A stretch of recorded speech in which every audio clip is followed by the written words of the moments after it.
There's the clicker. Okay. Oh, sounds like that's going. That's all good. Thanks, Michael.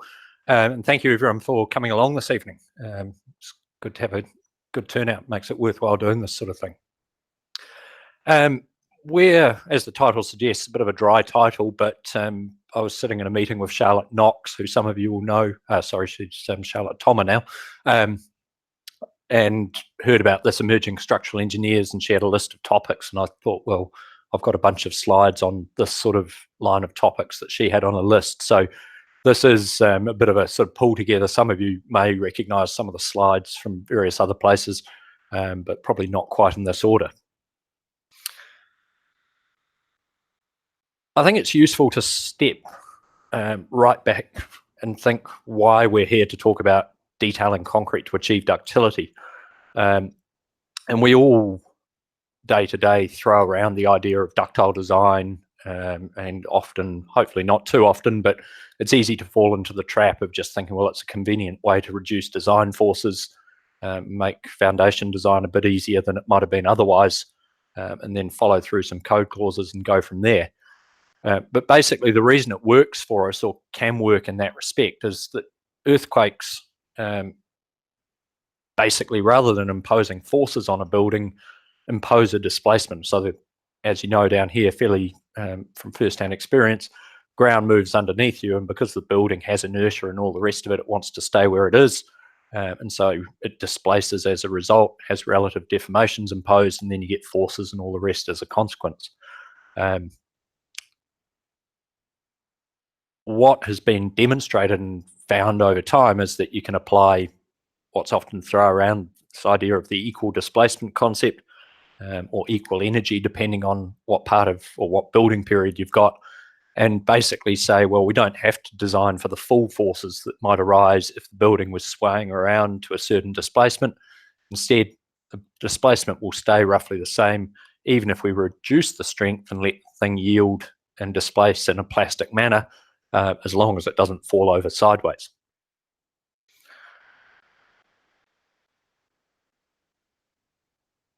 And then if you extend it specifically to what we mean when you're talking about seismic design, I guess ductility is really shorthand for the ability for something to cycle back and forwards and generate a hysteresis loop. And some of you might have been at the CSOC conference last week and heard that every engineering presentation has to have hysteresis loops. So we've got them out of the way early on here so you can breathe easy. I don't think there are any more coming up later. But basically you need something that can cycle back and forwards a lot of times without losing significant strength. This is a bit dodgy. And then again, fairly first-hand sort of experience. This was taken just down the road here. I don't think it's there anymore. But this is really what we're talking about when we talk about ductile design of concrete. This clicker is really a bit, there we go, a little bit dicey. And so you get lots of cracking and spalling going on and quite large strains. And we've historically considered this sort of behaviour to be acceptable, at least. It's probably never been desirable, but it's been considered a reasonable trade-off And I guess there's a lot of discussion going on at the moment at various levels of society as to whether we can continue to view this as being acceptable, but I'm not aware of any real sea change at this stage saying that it's not. And so we do need to keep thinking about ductile design of concrete. And I think a key thing as well, and you probably can't read this, it's not too bad, depends how good your eyesight is from the back of the room maybe, but most of you will be familiar with the concrete structures standard. We'll make a little bit of reference to it tonight. But if you pause slightly when you're opening it, and rather than skipping straight through to the exciting bits on stirrup spacings and all the rest of it, and read literally the first meaningful page of it, clause 1.1.1.1, it not only gives you a taste for what's to come in the sense of how deep the numbering goes, but it's really quite a fundamental set of requirements there saying that you need load paths, and that the design standard, which basically most concrete buildings are going to be designed in part to comply with. You might have some reason that it's an alternative solution, but you'll generally be working in the philosophy of 3101. And it says quite upfront that it doesn't cover the design of brittle elements. And then it's slightly circular, but a brittle element's defined as anything that the standard doesn't cover. And so essentially, if you're designing to 3101, in some sense or other, you are doing ductile design of reinforced concrete. That obviously needs a bit of thought, because if you look into it, you can basically say, depending on how you define brittleness, and this is, I guess, a structural engineer's definition in a sense that I presume that the extent of how brittle something is what strain it gives out at. And concrete in tension will crack at a much smaller strain than glass does. We all know how well glass holds up to a cricket ball or whatever. So obviously concrete, and this is not new in any sense, but there's obviously a bit of a fundamental problem that concrete as a material is not very ductile. And so we do need to put some thought into how we go about achieving it. So we've got quite a bit to discuss. I guess when I conceived this talk, I'd sort of thought about the first two major bullet points here. How do you make concrete ductile? And then how do you go about quantifying the ductility that's required? And then talking with Charlotte a couple of weeks back about what she thought of with this topic, probably brought up more of the back end stuff. So if we run late, you can blame Charlotte rather than me. But I have said that if I see more than half the room falling asleep, we'll decide that it has got too late. We're aiming for sort of about an hour, but I'm a bit concerned there's slightly more slides than I would normally have for that length of time. So we'll see how we go.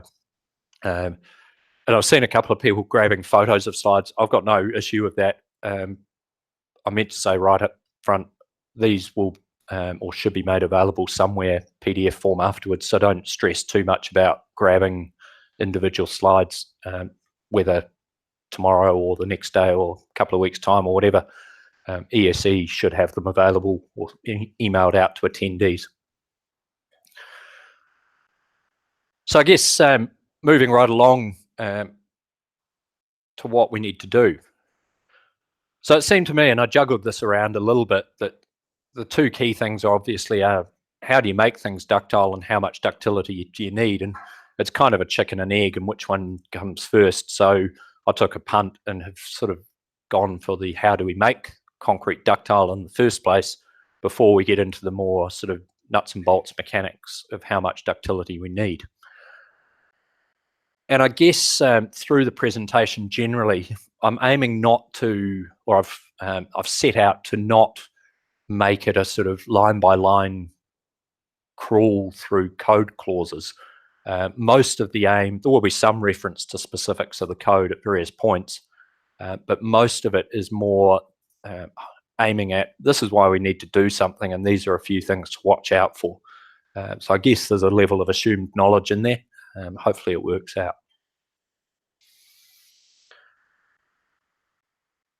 So this, I guess, the first step to achieving ductility of concrete is to not really rely on concrete in tension. And this has always been something that's been known, well, maybe not always, but certainly as long as people have really been doing seismic engineering with concrete, people have been putting reinforcement in. And I think it's a slightly more recent addition, or recent addition, I should say, to the Concrete 3101 standard, specifically where people realised it was being used more and more as a legal document at various stages of its life. And so it was determined that it was necessary to put in this clause 2.3.2.3, which I guess is almost a direct flow on from the first clause, where the first clause says you need a load path for every force, and that has to go from where it occurs right down to the ground. And then clause 2.3 says a number of things, but to me the key part is that it says that all those load paths have to be provided with sufficient reinforcement to resist the tension forces there. So essentially that's saying that you can't rely on tension explicitly. There will be some reliance on it implicitly that we won't really need to go into today. So the first step to ductile concrete design is the obvious one: put in some reinforcing steel.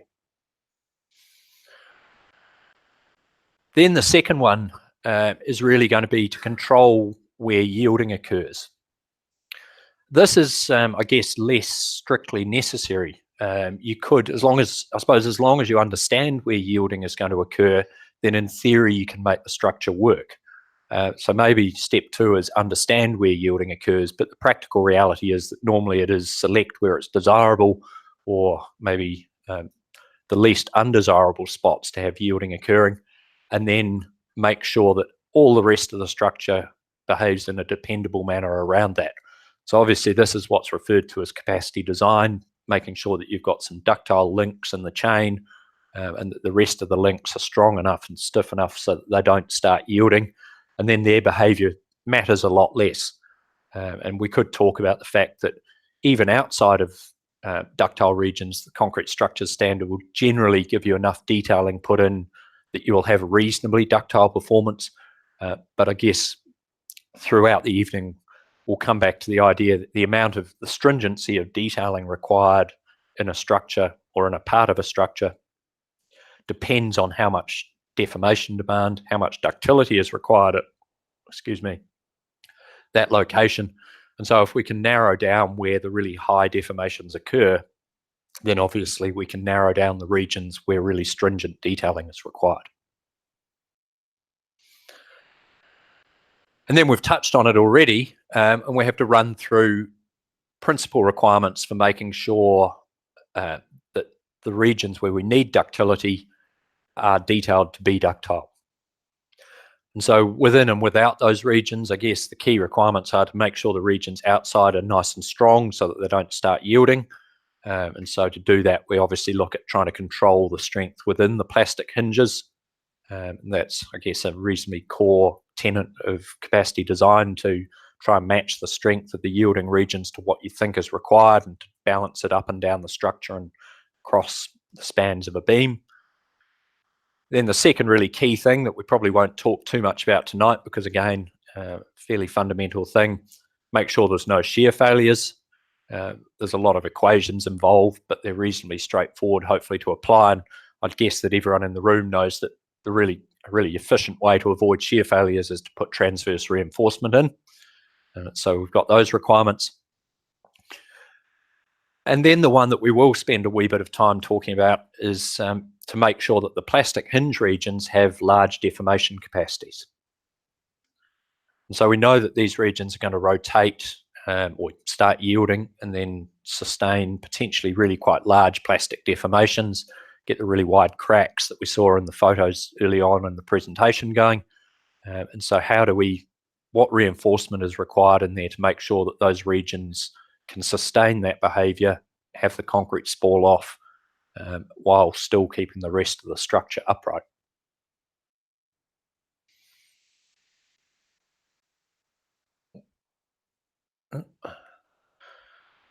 So I should have clicked through some of these bullet points as we went. But I guess linking it all back through, and again, I'll cover this off a couple of times, that we tend to talk about buildings displacing, and that's what your analysis programs will give you, how far a building has to move during an earthquake. But if you work that back through, you can then say, well, the plastic hinge region has to rotate a certain amount to sustain that. That's fairly sort of obvious.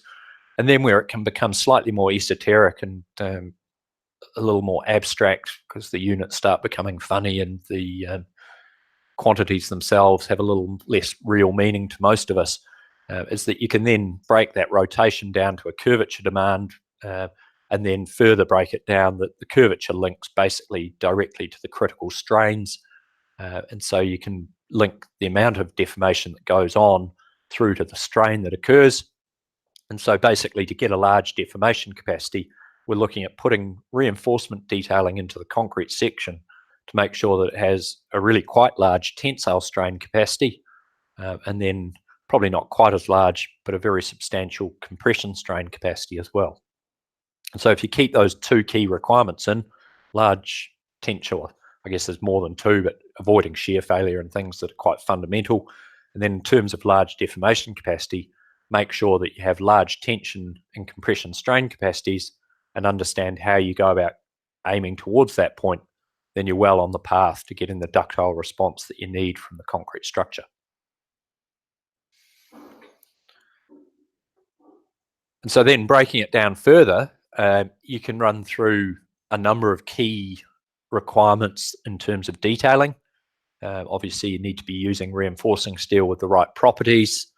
You need the right amount of it. And I guess in that sense, we're talking about the longitudinal reinforcement.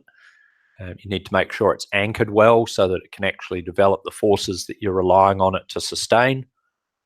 Then we'll talk about why compression reinforcement's important, despite the fact that concrete itself is pretty good at resisting compression forces.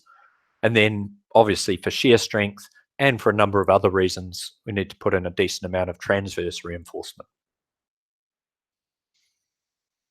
So looking at each of those in turn, reinforcing steel properties are really where it all begins.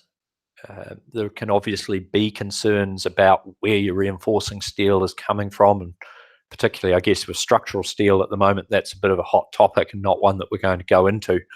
Reinforcing steel, maybe there is one New Zealand producer, and then there's a large amount of reinforcing bar brought into the country. My perception, at least, is that reinforcing bar is maybe a bit easier to test and to verify the properties of than 400 diameter CHSs that have been cold worked and all the rest of it. And so it's, in my mind at least, an easier thing to get your head around and make sure that you're checking the properties, getting the right certificates, and then maybe even if you're worried about it, independently verifying it through a lab or whatever. But the two key things, one is really quite obvious that you need a large strain capacity. If we're relying on the reinforcing steel to resist the tension forces, and we need a large tension strain capacity, then the only place we're going to get that from is the steel itself. The one that is slightly less immediately obvious why it's important, and I think it's worth emphasizing because it has become a phrase that might have slight pejorative connotations, is the idea of strain hardening. And it's become probably less so now. I think people have moved on a bit to other terms, but has for a while been sort of almost synonymous with the idea of steel being less good than it was once upon a time. The fundamental fact is that if reinforcing steel doesn't strain harden, then the reinforced concrete that you put it into won't behave like all the reinforced concrete that's been tested in labs over the years. And it's really a key property that's relied on in the background of all of the reinforced concrete design provisions. Because if you have a material that yields and then maintains the same strength but doesn't grow any stronger, then you can work through that the steel will start yielding at some critical section, and then the moment at that point would remain the same until the steel reached the point where it snapped. And so if that occurs, then you'll never get the moment at the next section along further down the moment gradient increasing, and so you never get that bit of steel having a chance to yield. And so you basically need a section to start yielding at the critical point. I guess we've got a little arrow here that these images are taken from the Royal Commission reports done after the Christchurch earthquakes, where there's quite a good discussion of this. So if you've got this critical section at the column face, you need yielding to start occurring at this point. Then you need enough strain hardening occurring so that the moment some distance along can exceed the yield strength there and spread the yielding along across a number of different cracks. And basically, if you think to the idea that strain goes through to a curvature, and then if you get enough curvature over a certain length and you get a decent rotation capacity, then it's pretty key that you get that yielding spreading along a length in order to get the rotation capacity that's required.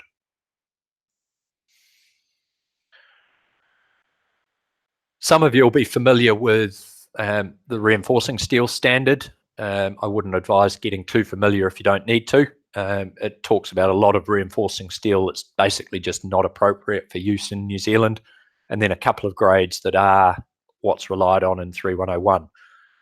So the key thing here, I guess, is that we're always going to be using grade E reinforcement, whether it's 300 or 500E, and then if you're in that range, and if the material's been produced properly, then it's basically going to have the sort of properties that you need. And there are some variations between them, but it's not too concerning for us in terms of day-to-day design to worry about whether there's a 15% or a 10% strain capacity. I guess on face value, you might say, well, we've got this difference here. Surely a grade 300 beam will be able to deform further than a grade 500 beam. And in some very rare circumstances, maybe that is the case. But I guess a key point to take away is that this number will basically never be the limiting factor in the response of a bit of reinforced concrete. You want it to be high. It's set at a number that's high enough, I guess is a way of putting it. But you'll always get buckling or spalling of concrete, some other form of failure limiting things before you start hitting these numbers.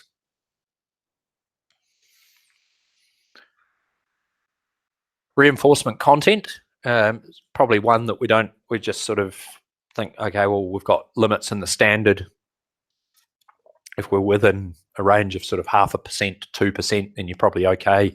Maybe a bit more for a wall, a bit more for a column, slightly lower for a wall. It is important to keep in mind why those requirements are there. If you don't have enough reinforcement, then it jumps back to basically the same problem for a different reason, that you can't get yielding spreading along a length. And if you really push things, you'll get to a stage where the cracking strength of the concrete is potentially higher than the strength after it's cracked.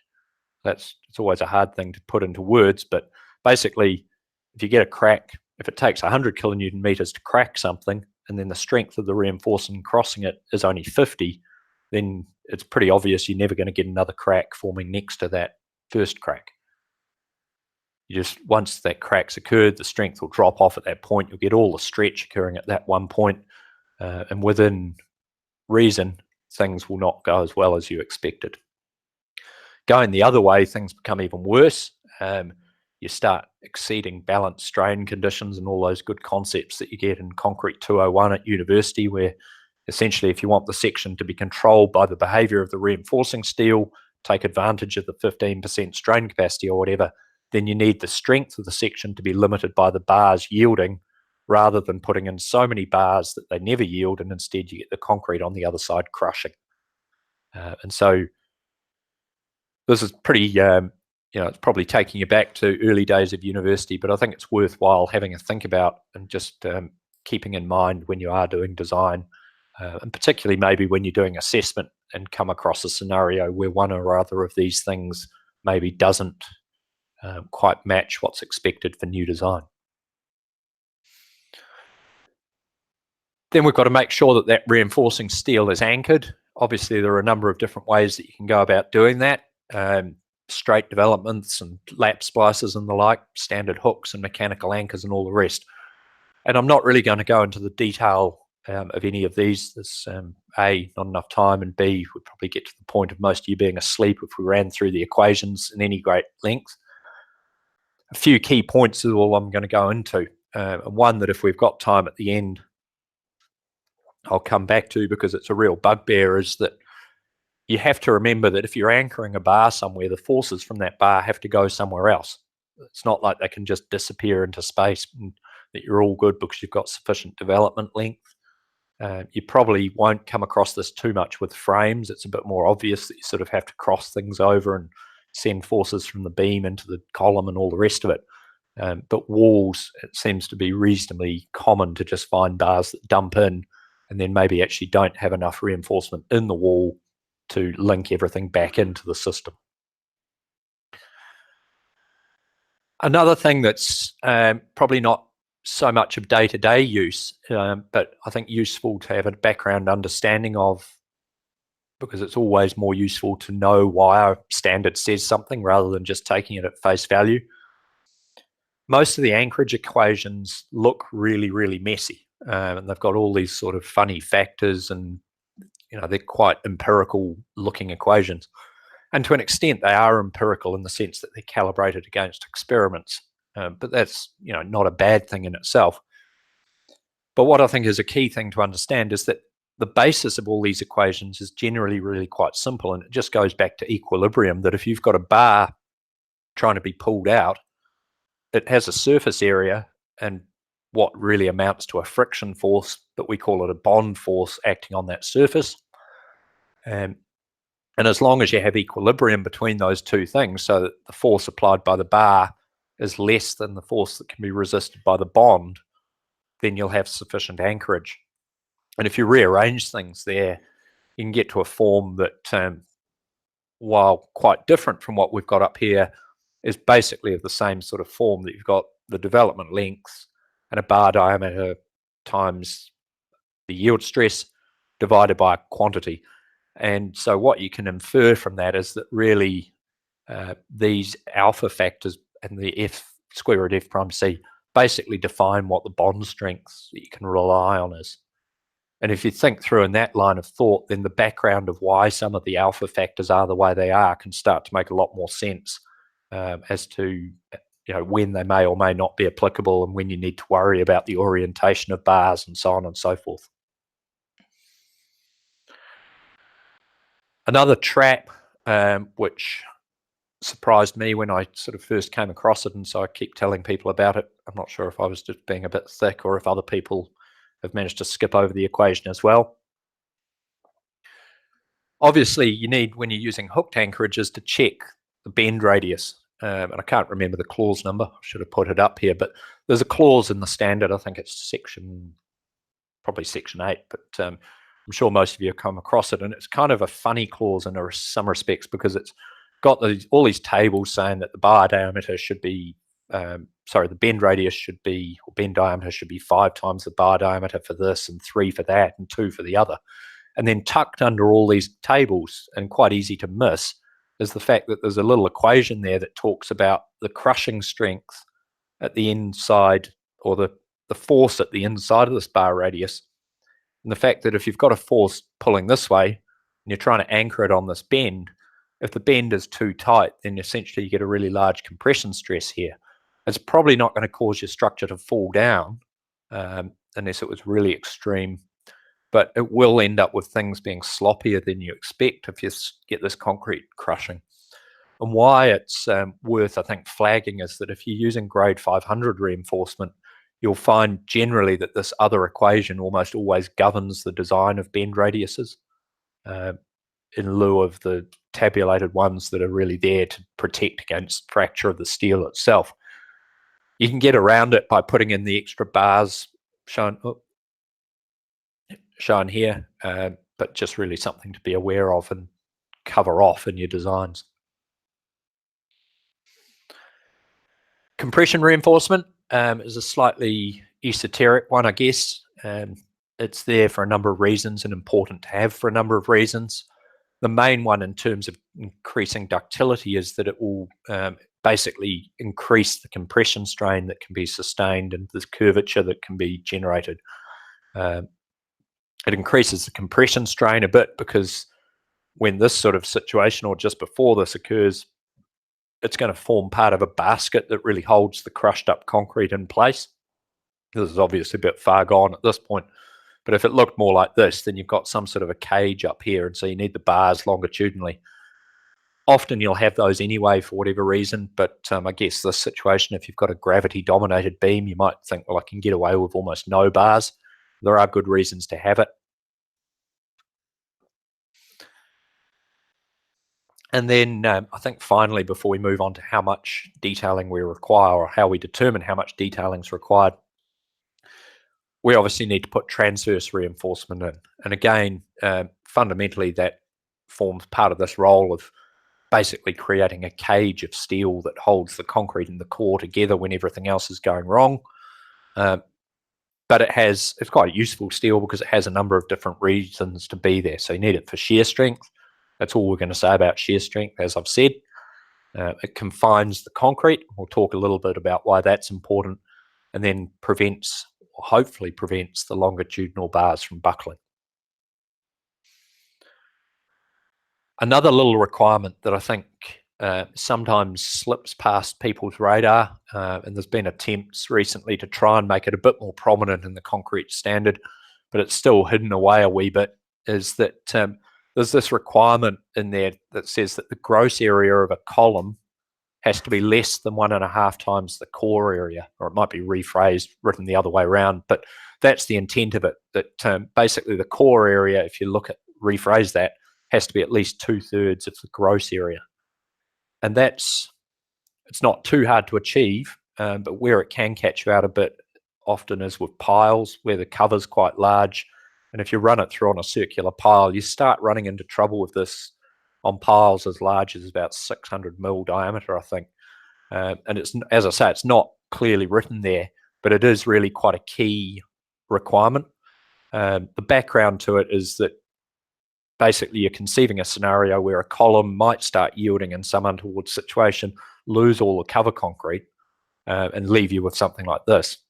And so that's ostensibly not too much of a problem. It's, probably should be as strong and as it's ever been in its ability to resist gravity loads. But you've done all these neat calculations. Hopefully they're neat. They might be a bunch of scrawl, I don't know. Checking axial load ratios and all the rest of it, shear strengths and everything based on gross section properties. And so the link between what you see here and your checks based on gross section properties is that, at least to some level, the concrete standard's been written with this idea as an underpinning thing, that there's enough fat in the equations for other aspects of strength that if you lose the cover concrete and you comply with this, that the axial strength and the shear strength and all the rest will still be more or less what it should be, and there won't be an overall problem with your structure. If you go outside of this, the standard doesn't say that you can't do it. It just says that you then actually have to start thinking explicitly about what happens when the cover concrete's gone. So it doesn't even necessarily make your life too much harder. It just changes the checks that need doing.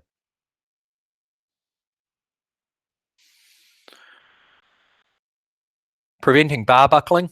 It should be fairly obvious, really, that buckling a bar is not a great thing to have happen. It will tend, if a bar starts buckling, it will tend to promote spalling, push the cover concrete out of the way and make things happen a bit more than they might otherwise.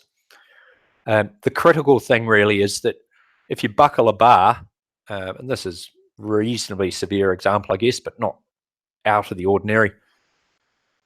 If you could measure a cross section, or if you ran a calc, you find that the strains at this buckle will be really, really quite large. And there'll be large tension strains and large compression strains. And funnily enough, I've been told by some pretty educated people, the problematic ones are really actually the compression strains. And what tends to happen is that you get a large compression strain occurring, and then when it straightens, that promotes development of a little micro crack at the inside edge of the bar. And as with concrete, once you start cracking things, then the cross section at that point is reduced, and so the strength drops, and it becomes sort of a vicious cycle that you get, vicious cyclic loading, I guess. You get all the strains concentrating at that one point. And so really, any time if you're in a lab, or probably in the field as well, I'd say, if you find a bar that's fractured outside of other specific circumstances that might promote it, you'll tend to find that they've first buckled due to compression. And so if you can prevent that from occurring by putting close space stirrups in, or at least preclude it occurring until really large deformations have occurred, then you're a long way towards sustaining the tension strains. So it's sort of like a bit of a funny loop that you're controlling the compression behavior to improve the tension capacity. Confinement is also a really important thing to have. If you've ever been in a lab or watching verification testing for concrete that's been delivered, and you crush a cylinder, you can look at it and go, well, it's not sort of crushed in the sense that you normally think of crushing as occurring, of actually grinding up into bits of sand. Instead, you get a transverse split starting to occur, and then as a result of that transverse strain from Poisson's effect, because the tensile strength of the concrete is so low, you'll get a splitting failure occurring at really quite a low compression force, or relatively low, and that's when the failure will suddenly occur. So if you can put in enough reinforcement to confine that, particularly if they're circular hoops or whatever, then you put a stress around the outside. And it's a wee bit like if you're at the beach and you build a pile of sand up and then you try and stand on it, the sand will just sort of spread out from under you. If you put the same sand into even quite a skinny little plastic bucket and then stand on it, you'll be able to stand on it to quite a high height, because you get a hoop tension developing in the plastic bucket that sort of holds all the loosely connected sand together, and the thing becomes much stronger and more able to sustain things. It's particularly important for concrete, not so much from strength point of view, because concrete's pretty strong in compression anyway, but it really quite dramatically improves the strain capacity in compression. So if you think back to the idea that the strain links to the curvature, and if you can remove concrete crushing from that equation and push things out much further, then you get larger deformation capacity, particularly where you have a large axial load acting on something.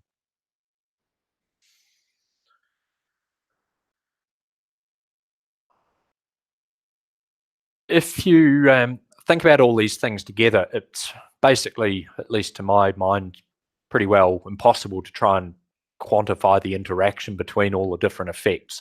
You know, if you work out what proportions contributing to bar buckling or what's transverse confinement and all the rest of it, it's probably beyond almost anyone I'd have thought. I guess the key takeaway is that the same reinforcement does all three jobs. So it's not that you have to go through and design some shear reinforcement and put that in, then design the confinement, put that in on top of it, and then put buckling reinforcement in. You check all three of those, and then whichever one controls what you actually put onto the drawing. The second thing, which some of you might have come across at two different levels, is if you run the equations, particularly for confinement, they often really trip you up and make you go double and triple checking your spreadsheets, because for most cases, or a lot of cases, you end up needing negative 600 square millimeters per meter of reinforcement. And I've always found if you end up with a negative quantity of reinforcement required, it often signifies you've got a bit of a cock up in the calculations. This is a case where it's probably not that. This, I presume, is really quite a simplified sort of equation. This linear part is the confinement. So you can see here the slope has it kicking off down so that nothing's required. And so presumably in reality, if you were running experiments, you'd find some sort of, I don't know, a quadratic equation or something. And this linear representation's been fit that works suitably well for the range that we work in. But obviously it doesn't extend down to the zero range. And what you find, and this is taken or adapted from the commentary to 3101, but it's easy enough to set up for yourself, is that you can actually plot out a graph that basically shows you that the buckling equations govern until a certain point, and then confinement governs beyond that. And so it's an easier way, at least in my mind, to sort of visualize what's going on in the design rather than trying to run some pretty funky looking equations to get the answers. And then obviously you have to check the shear strength, which is sort of on a bit of a different set of axes, so it's not quite so amenable to this presentation. But it's, as I say, a useful thing to know that these things exist in the commentary. They probably won't apply to the case that you've got in front of you, but can be, you can develop your own for the same sort of purposes.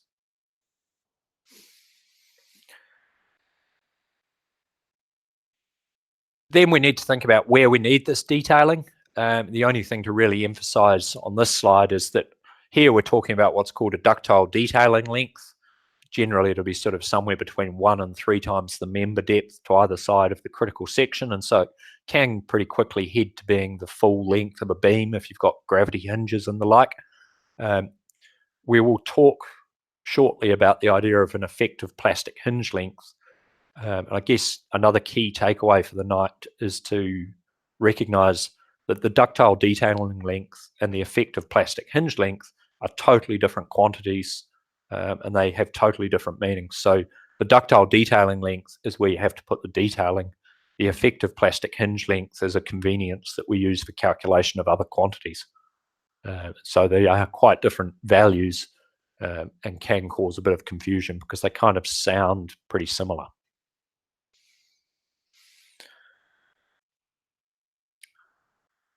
So how do we go about working out how much plastic deformation occurs and what detailing is required to sustain that? So I've already said a couple of times, and I think I skipped over on the last slide, that basically you can link strains back through to the displacement of a building overall, and that you need more detailing, basically more stringent detailing to accommodate larger strains. So if you've got a large plastic deformation occurring, then you need a lot of detailing. That's a fairly obvious thing to say, but probably still worth saying.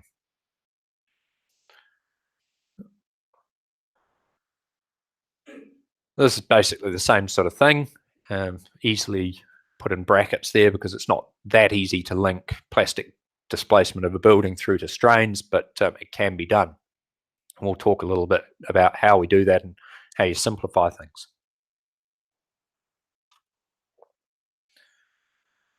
Everyone here, I'm sure, has come across or is aware of designing a structure to be nominally ductile or fully ductile or limited ductile or whatever category you want. We'll come back a little bit later on to the fact that these categories are kind of questionable as to what they mean these days. They have, obvious implications that you're designing for ductility 3, then you get to divide your loads by 3, but you're still checking for the same displacement. These categories used to define the detailing that was required in a structure, but that's no longer the case. We'll talk about what is the basis over the next 10 minutes or so, I guess. But essentially, I wouldn't get too hung up on these categories. You might not be able to obviously use the top end of these because of drift limits or serviceability requirements or whatever, but otherwise the choice of a number within these ranges is fairly arbitrary.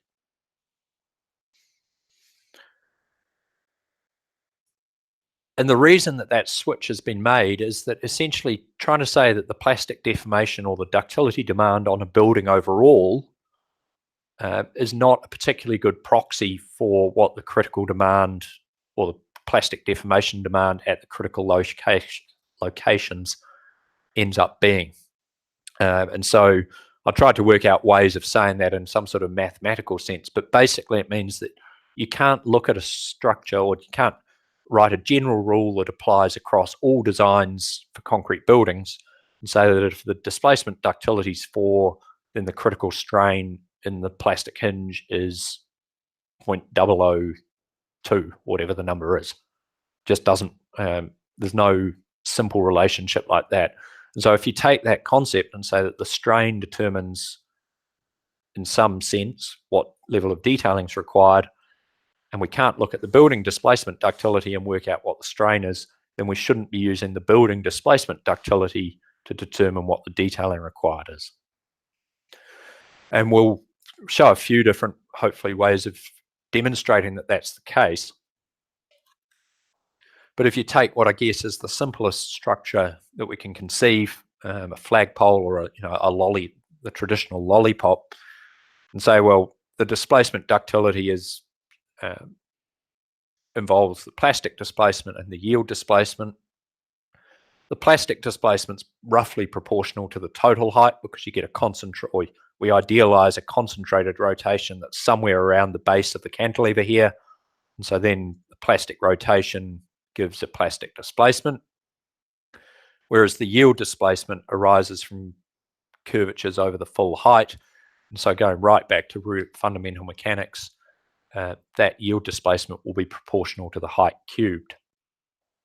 And so looking at those two, if you take ratios in one to the other, you're not going to get a constant, easy relationship between, say, the plastic rotation and what the displacement ductility is. Or if you plot it out in a slightly funkier way, I wouldn't spend too much time trying to work out what the basis of this plot is. But if you have different displacement ductilities, and basically this x-axis is the height of the structure, it's normalized to the effective plastic hinge length, that doesn't matter too much, then what these curved lines say is that the rotation demand in the plastic hinge varies in some sort of non-linear respect as the height changes for a given displacement ductility. This is probably a wee bit of an esoteric way of trying to demonstrate that point. It's much easier to think back to, I guess, seismic engineering 101 and think why we don't go for column sway mechanisms. And if you find one in a building that you're retrofitting, you try and do something about it. And if you draw out some sort of a scale diagram and then say, well, the detailing that's required is proportional to the angle that we get at these idealized plastic hinges for the same roof displacement, and notwithstanding the fact this one's already halfway down, hopefully this is an exaggerated scale, I guess, you can see by eye that the rotations required in these hinges for the same roof displacement are way, way higher than they are in the beam sway case. And so that both shows, for one, that you can't link the critical rotation demand to the roof displacement, and two, I guess, gives us a refresher course on why column sway mechanisms are a bad idea. Same sort of thing arises, or can arise, I should say, within the same structure. And this is not a particularly extreme example, but a lot of you will have come across the idea that if you've got bays of different lengths, then the rotation demands for the same displacement will differ between those two bays. And so you can probably more or less make out in this funky architectural color scheme that the rotation θ1 here is somewhat larger than this one at this point for what's roughly the same displacement at the roof, if my sketch was about right.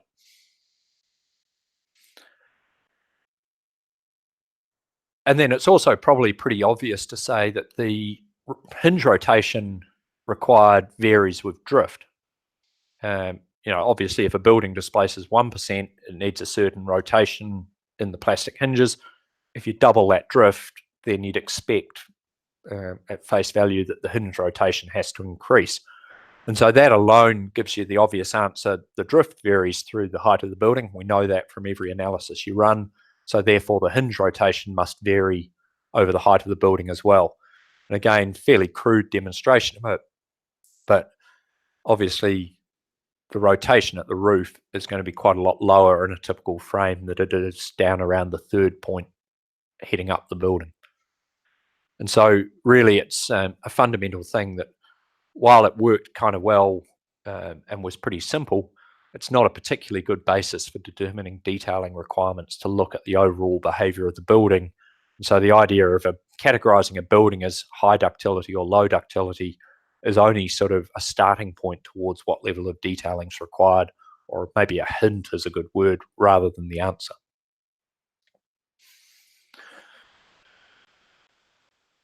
Getting away from the multicolored pictures, fortunately, it's not too difficult to determine what the theoretical plastic rotation is within a particular structure. It's basically a geometric problem where if you know what the plastic displacement is, which is normally pretty easily identifiable because from your analysis program, you've got a yield profile, and then you run through 1170 and do all the sway profiles and the like. That gives you the ultimate displacement. Then if you take the difference of those two, you've got the plastic displacement. And then depending on the geometry of things, you're essentially able to work out a geometric relationship or look one up that will tell you what the rotation is at a critical point. And so here, for a frame, this first term after the equal sign is basically the plastic drift, if you work that through. So the plastic displacement, delta U minus delta Y, divided by the story height. And then the term on the right-hand side, L over, you can call it L dash or whatever, is really just saying there's an offset from where the column center line is to where the plastic hinge is. And so if you're effectively saying that that's, in a plastic sense, rigid out to that point, and it's rigid at the other side, then you've got a rotation that occurs between those two, or you need a line that links those 2 points, and that will end up having a rotation at that point that arises from this equation. And we've got a few examples that we'll quickly run through shortly, which show that the same sort of approach works pretty easily for cantilever walls and the like as well. Another key point to keep in mind is that while I've not shown it, there's no convenient symbol for drift that we use in New Zealand really, but I've said that this term here is a drift term. And so if you think things are based on drift and then go to 1170 and you've done your equivalent static analysis or your response spectrum or whatever, it says in 1170 to determine the drifts you have to work in the KDM factor. And so if you're on a taller building, that'll be a 1.5. And so that will increase all of these plastic rotation demands because basically you obviously the yield rotation or the yield displacement is determined by the configuration of the building. How far the ultimate drift is a number, and so everything that's beyond yield up to the point you have to go to has to come from the plastic component. So NZS 3101 and I guess other material standards in one sense or another pick up on this sort of idea now that detailing demands arise or are dictated by what the local plastic deformation demand is, not what the overall behaviour of the building is. And so effectively what this means is that whether you're doing a full ductile design or a nominally ductile design, you should still be going through and checking what the hinge rotations are at the critical locations. Maybe there are some exceptions where you're doing a totally rigid 50-metre long retaining wall or whatever that's just never going to actually yield in plane. But generally speaking, you should be looking at what the local deformation demands are, even if it's a nominally ductile structure. It's probably not such a common occurrence down here, but certainly in Auckland, it's not to people's tastes to have to think about things that carefully, I guess.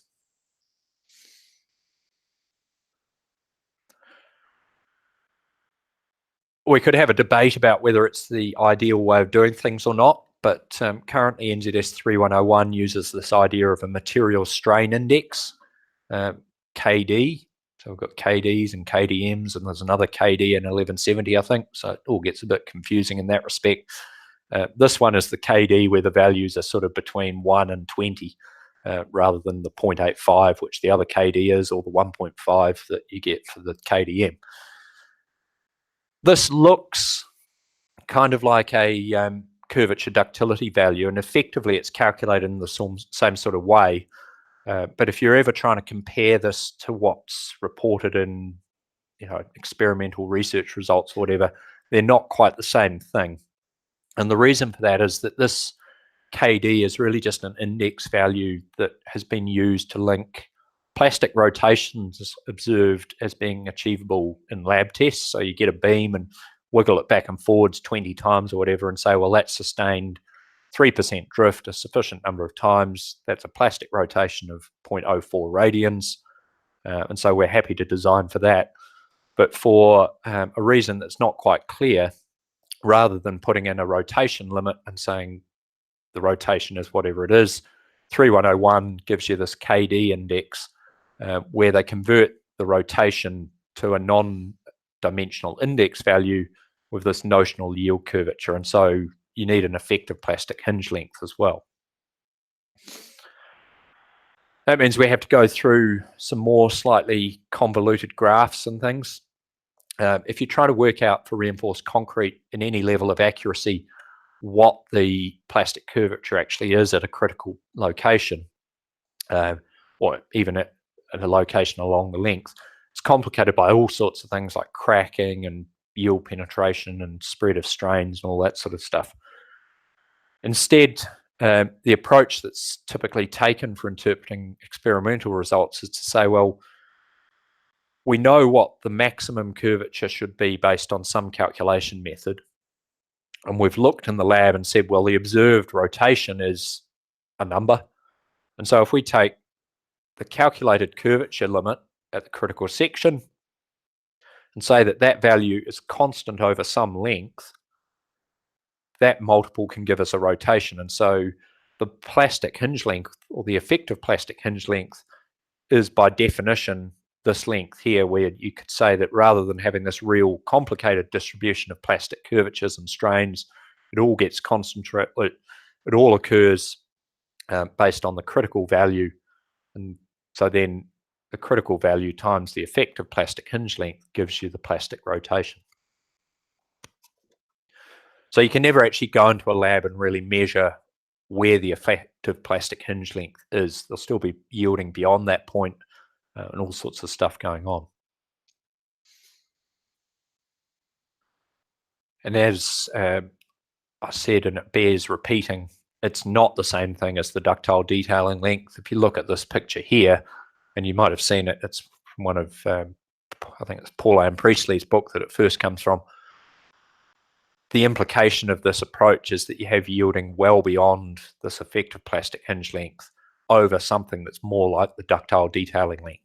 So you generally find the effective plastic hinge length is something like a quarter of the ductile detailing length. So you don't want to get the two confused. So step by step, the 3101 approach is you calculate this notional yield curvature. It's a fairly simple coefficient, doesn't require you to know a lot about the section. Then an effective plastic hinge length with upper and lower bounds, and a term that basically tells you about the shear span. Then from your analysis and the sway profiles and all the rest, you get the plastic rotation demand. Then you can take the first, or the plastic hinge length and the rotation and calculate a plastic curvature number. And then finally, calculate this index value by taking the two curvatures and ratioing back to the yield, the effective yield curvature. And then once you've got those, you look up a table, which I think we'll have an example here, and detail accordingly. And so depending on where that KD value ends up, excuse me, and the type of item you're looking at, you'll have various different detailing categories prescribed for that region. So I guess it's really up to you whether you identify what you can see is going to be the critical region because the drifts are largest at that point and you know it's the shortest bay, determine that one curvature and then detail everything to that level, or there's nothing really stopping you going on a more piecemeal type basis and calibrating and tailoring the detailing up and down and throughout the structure depending on what suits the situation you're looking at.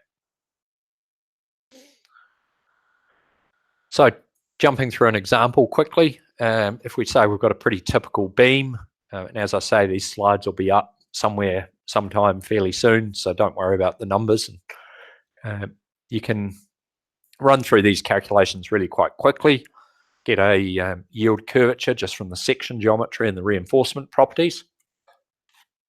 So not spelt out here, I guess, grade 300, divide that by 200,000 gives you the yield strain. Then we can get an effective plastic hinge length, ignore any gravity loads and just simplify and say that you've got a pretty simple relationship for the shear in the moment. And so we get an effective plastic hinge length at 375 millimeters there. It's capped out by the 0.5H, which will fairly often be the case, certainly for beams.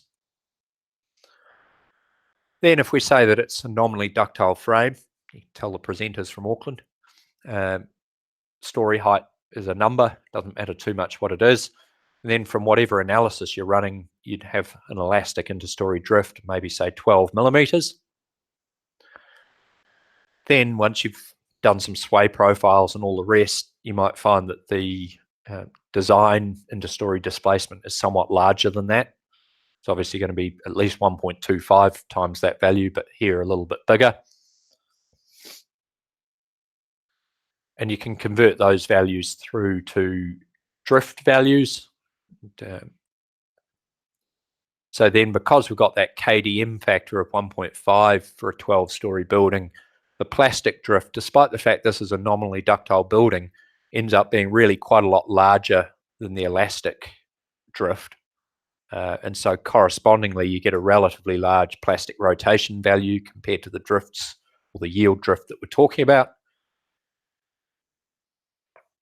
And then you can run that through, take the rotation, divide by the plastic hinge length, and get a plastic curvature value, and then work that back and get the KD index value again. And you'll see at this point that there's really a fairly loose relationship between this and the ductility of 1.25 that we talked about for the building overall. And that's because, as we've said earlier on, the sources of the plastic and the elastic displacements are really quite different. One spreads over the whole length, one's concentrated in discrete regions through the structure. And so then pulling up part of the table that I think we had earlier on, 4.1, hopefully we can see is bigger than 3. So you jump out of the nominally ductile detailing category into the limited ductile category. So despite the fact that we've got a nominally ductile structure, ductility of 1.25, we've had to detail that hinge with limited ductile detailing.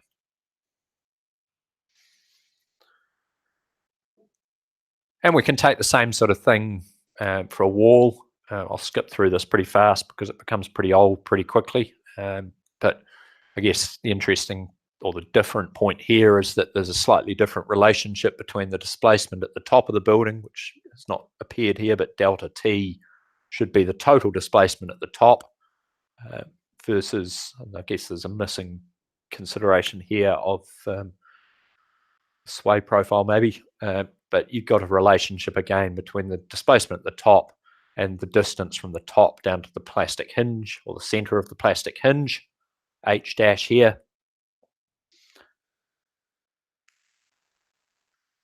And so you can run through and really take much the same sort of series of steps, whether it's a beam, a wall, a column, or whatever. Calculate yield curvatures, plastic hinge lengths. Here you find that it's driven by different criteria. It's not capped out by that 0.5H.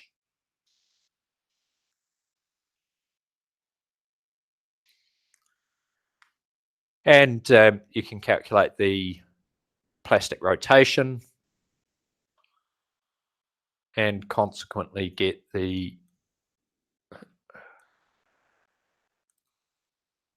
plastic curvature value, and again the KD index value, which here works out at 5.1. And so while not really talked about, this series of slides comes from the CCAN's Red Book wall example. Some of you might have seen it before. And so the background of the building is that it was notionally a fully ductile building, I think design ductility of 4. But here, because of the configuration, the KD is 5.1.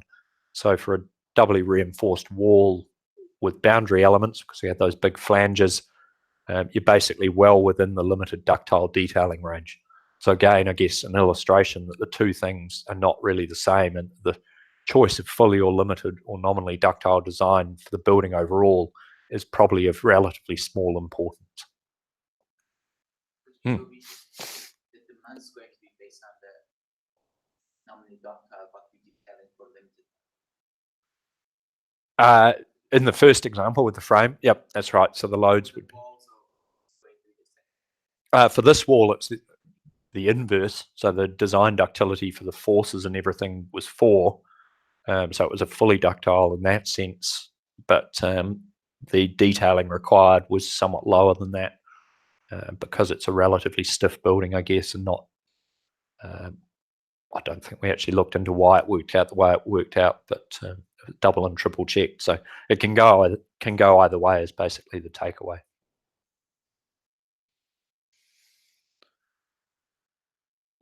Final quick example, not because it's too different in most respects, certainly not in determining the plastic rotation, is if you've got a coupling beam or a diagonally reinforced coupling beam at least. And so here we're talking about the plastic deformation in these linked beams.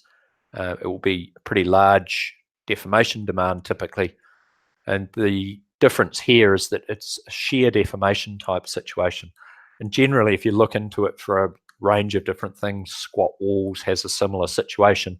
If the predominant deformation is a shear deformation, it seems to be accepted that it's rather difficult to predict what the yield deformation is in any meaningful sense.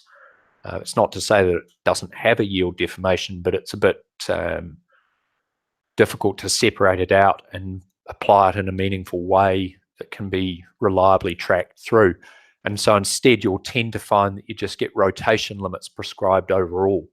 And so this is not a plastic rotation, it's just the overall rotation that's required for the coupling beam in total. And so you can get the drift of the wall, say that it's basically it's the same form of equation as what we had for the frame, where it's due to the offset of the hinges from the face of the center line of the wall, and get a rotation. Here again, from the Red Book wall example, you get if you have a drift of, in this case, almost 1.5%, you find that you've blown right through the coupling beam rotation limit. And so some of you might have spotted some words earlier on saying that you needed to do these checks pretty early on. You can really do it at the point where you've schemed the geometry of a structure, because you know pretty early on what the roof drift might be or what the displaced shape will be. If you run into this situation and find you're out of these limits, then really the only solution is to change the geometry of the structure. So if you've gone through and done a whole load of design calcs and everything, it's pretty disheartening to then get to the end and go, oops, we need to tell the architect to make the windows bigger or whatever to accommodate what we could have done much earlier on in the piece.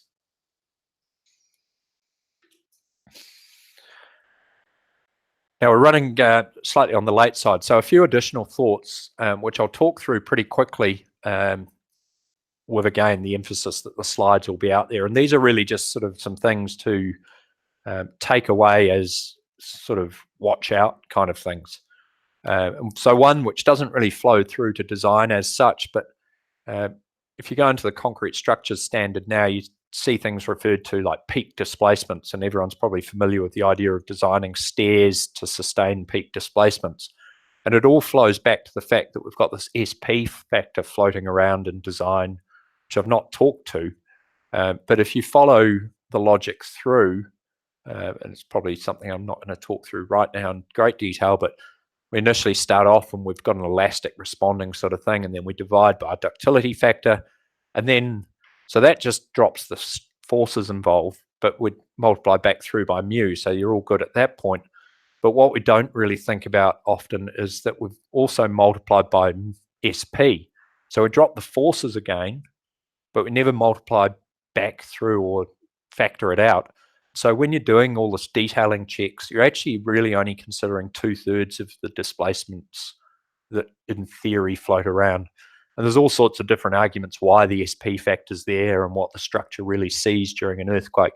But it's kind of worth bearing in mind that, particularly for assessment, I guess, that if you're really pushing the limits of things, that you may be sort of treading on thin ice, and that the real displacements could actually be a bit bigger than what you're expecting.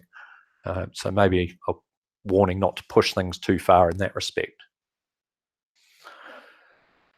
Then looking the other way, you sometimes get, and there's some discussion in the standards about whether you need to, once you've selected your ductility and run through all your design and everything, whether at the end of things you need to actually go back and check the ductility and make sure that you're okay.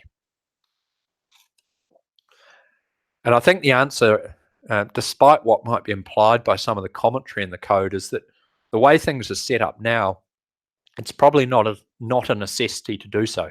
You can obviously go through and make sure that as a double check at the end that things have basically been done right through the process. But if you think about the design process, we're essentially setting out with an idealized sort of model and saying that we've got some demands and some design ductility. And then we're going through and putting in an amount of strength, which will probably be equal to or a little bit greater than what was required. We've got strength reduction factors and all that. So hopefully you're on the right side of the strength line. And then we've done some checks on drifts and things. And so we might actually have a bit more stiffness than we thought we needed in the first place. And so that's probably all right. And then we're going through and checking the rotations. and then putting in detailing, which accommodates the rotation or probably more rotation, because you're not going to be sitting right on the rotation limit. And so if you run that through and then sort of did an assessment type check of how far you could actually push things to, you'll generally find you're stronger and have more deformation capacity than you thought you needed. And so sort of by inspection, you're always going to be on the right side of the envelope that you thought that you were designing to.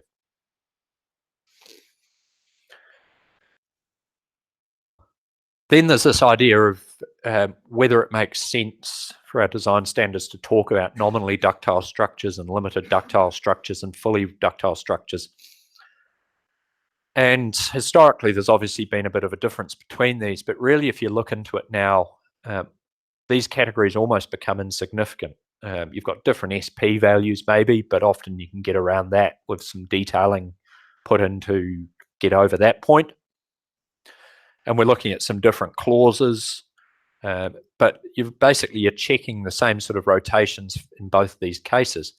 And so a lot of the time, it seems to be that people just see that the difference is whether you have to do capacity design or not. And there's this idea floating around that if you're doing nominally ductile design, then capacity design falls out. And that can obviously be an incentive, can make things a bit easier to do.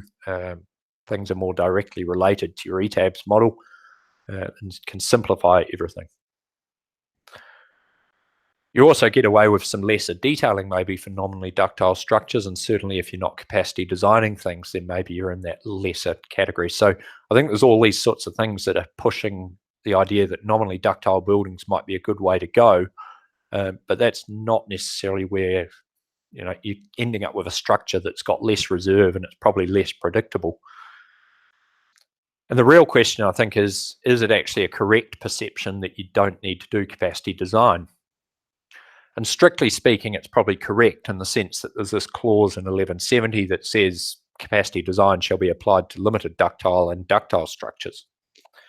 But what gets picked up in the concrete structures standard is this clause 2.6.6.1 that basically actually says that even if you're doing a nominally ductile design, you need to understand what the mechanism in the structure is going to be and check that it matches the mechanisms that you'd be okay with for a ductile structure. Otherwise, you've basically got to go through and start doing it on a proper, fully detailed approach anyway. So in that sense, you've got to work out what the sway mechanism is, and to know what it is, you have to have a degree of security or certainty about the one that you want being the one that occurs. And while there's not a whole lot of guidance on what that means, it's not sort of the full overstrength and capacity design, there is a bit of guidance in the commentary, which often gets missed, pointing out how you might do it. There's not a lot for walls, but you might argue something like the same sort of 15% margin between desirable behaviour and undesirable behaviour might be the right way to go. Then, and this is the last few slides and where I blame Charlotte for asking me to put some of these things in, she had the thought that having talked about what we do need to do, it might be useful, and the emphasis here is it's totally non-comprehensive, but a few sort of gotchas that come up on existing structures. So really just some thoughts to take away, things to watch out for. Cold draw mesh is obviously a fairly topical one at the moment, comes up a lot in assessments, but fundamentally, if you've not got enough strain capacity in the first place, then ductile behaviour is a pretty marginal thing to be aiming for. And that's not just ductile in the sense of ductility 6 design, it's ductility in the sense of plastic behaviour of the section.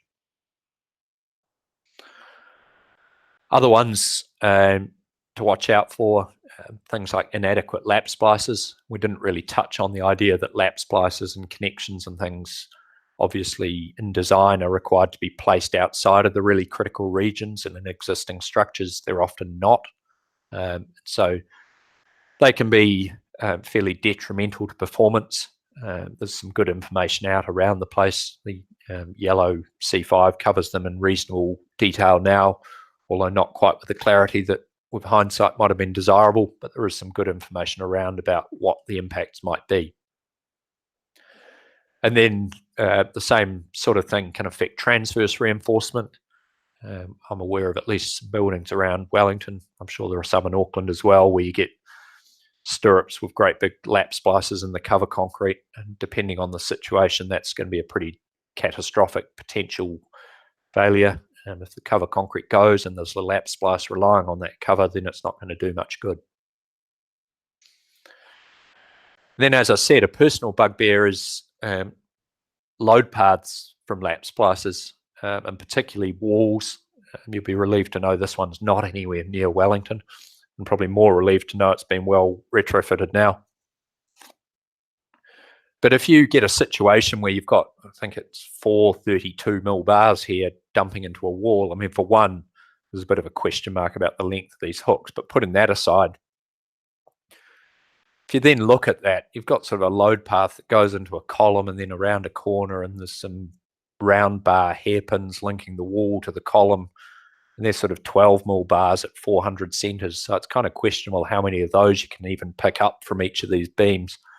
And so I guess it's a classic example, really, that if you need that bar there, then you need to track where that force goes to. And if it's going into a wall, then you probably need to drag the force fairly well to the back face of the wall so that it gets into the overall mechanism, the truss model for the wall. This, probably not quite this bad, crops up, unfortunately, commonly with existing buildings. And then another one, which is a general warning, but kind of hard to picture in a general sense, or, it's not ideal, but people often talk about the idea of pin connections in reinforced concrete. And basically, if someone floats that idea with you, you should run a mile, because it's really virtually impossible to detail a pin in concrete with anything except for a couple of big steel plates and a pin. If you put bars through the middle of a section, which is often an approach that's proposed, you still get a decent lever arm between the bar and the compression block. So you'll get a moment, and you're not going to get a pin just because you put one into the analysis program. So don't go designing for pins unless you're really pretty sure you can get it. The reason for this slide up here is that this building, Clarendon in Christchurch, had a number of things that weren't great, but it came as close as I've really seen to some people who got the idea of a pin. And it's common, I guess, in existing buildings as a general warning. People try and pin the beam going into one axis of the corner column so that you don't get bidirectional moments. And here they had this sort of weld plate arrangement. So it comes reasonably close. I think they might have even had some slotted holes to some extent, but maybe not enough, or they'd bound up or whatever. But then forgot to cut out the block of concrete. So honest attempt, but still missed sort of a fairly key part of it. So just watch out for pins generally. So as I say, slightly later than I think anticipated, but hopefully not too many people asleep, I don't think. I'm happy. I'm not in any rush to get anywhere. So if people have questions, happy to take them, or to float around here for a few minutes afterwards if others are looking to get away. But otherwise, thank you for coming along, and thank you for keeping your eyes open.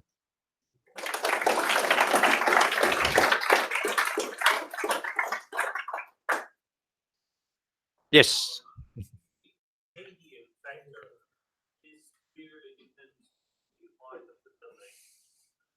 While some studies shows that like different buildings with different kind of petrol resistant system in time history analysis, those different values. Yep. Especially when it comes to that wall. Yep. Structure. Yeah.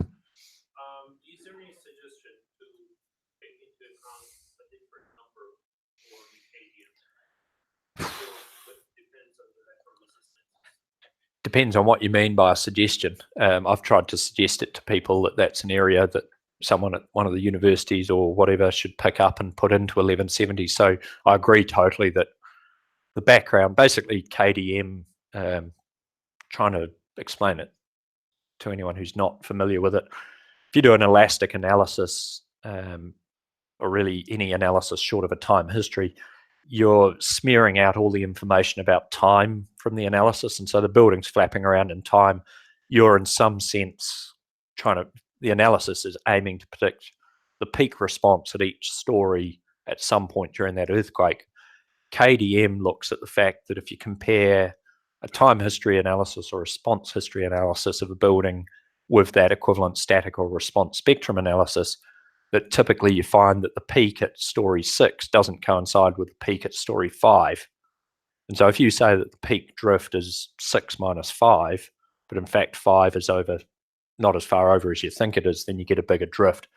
The question raised is about walls, and it intrinsically doesn't make much sense to think that the same behaviour really occurs, because to my mind, if you get a bigger displacement at one level in a wall, then you've probably got a shear failure. So you've got bigger problems than a KDM factor is going to fix. So I agree, it feels like the wrong number for a wall building. Hopefully it gets picked up. Beyond that, I'm not sure. I guess run a time history analysis to verify it is maybe the answer. Yeah, but sometimes, you know, like the amount of practically the amount of budget for the project is not enough for those kind of things. Oh yeah. Elastic time history is not necessarily too big a deal, but it does introduce all sorts of added complications. So yeah, write to your congressman.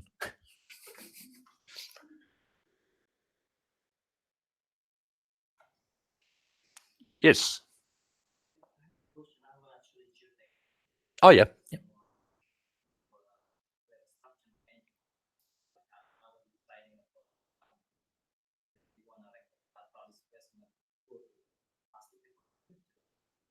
Right. Yep.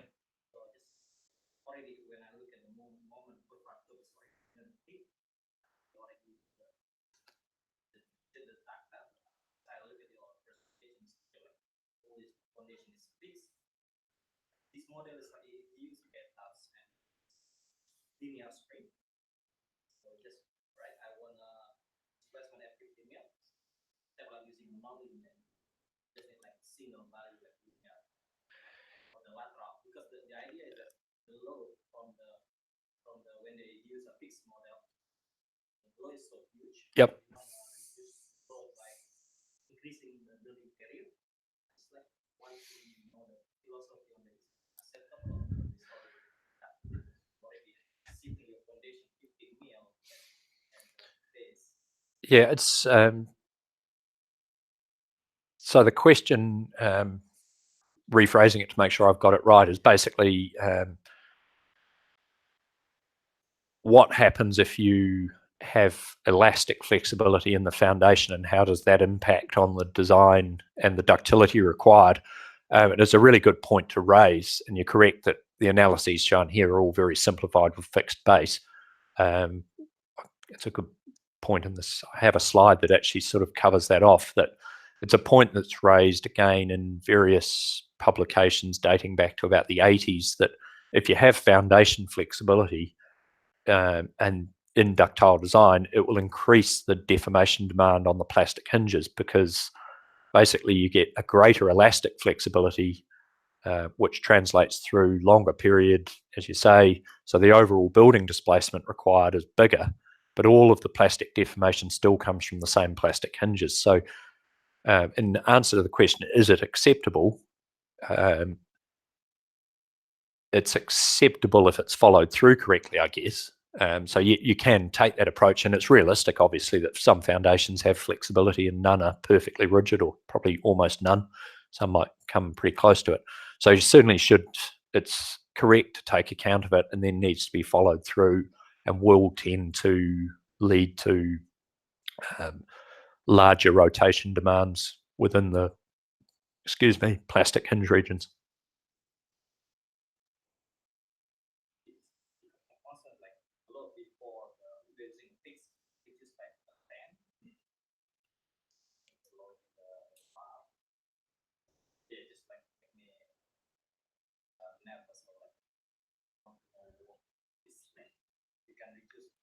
Below some foundation like place like 50 mil already in the plastic deformation, already in the ductile solution, then load reduced by like a tank. Yeah, it sounds like it's a pretty extreme sort of case.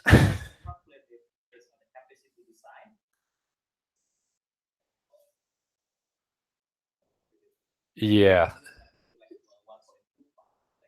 Yeah, I mean, capacity design, I guess one of the key things normally is that the piles and the foundations should be protected from yielding and designed for whatever the yielding of the building incurs. But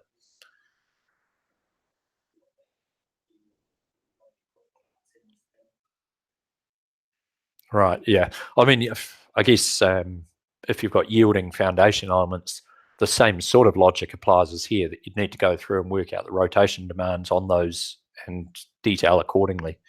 But it does raise a whole load of questions about repairability and sort of predictability of behaviour.